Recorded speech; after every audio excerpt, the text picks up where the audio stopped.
ต่ำกว่า40,000 สวัสดีครับทำอะไรกันวันนี้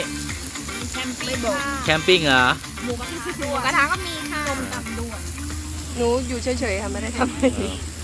เปลี่ยนได้แบบสมบูรณ์แบบนะคะ โดยที่ไม่ต้องใช้เครื่องมือ ใช้โฆษณา ว่า ไว้แล้วเนี่ย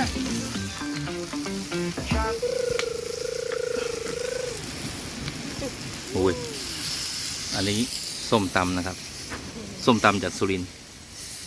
แล้วมีแขกรับเชิญจากสุรินทร์ด้วย สุรินทร์ทั้งสาม โอเคปะมีเสียงประกอบให้ฟังค่ะต้องลุกบ้าง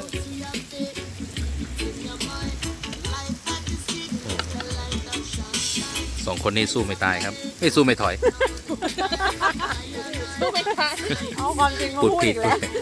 สู้ไม่ถอยอืม ย่างให้เพื่อนกินเฉ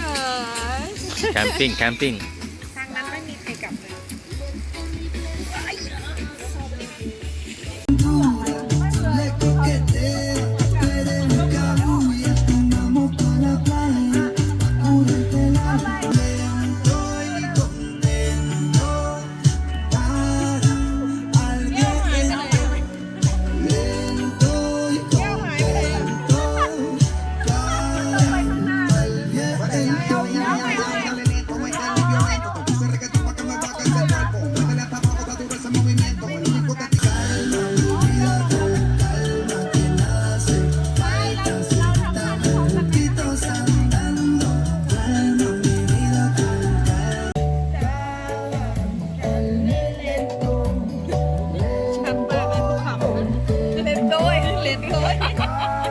ไม่รู้เรื่องหรอกแต่ว่าเฮียอะไรก็ไม่รู้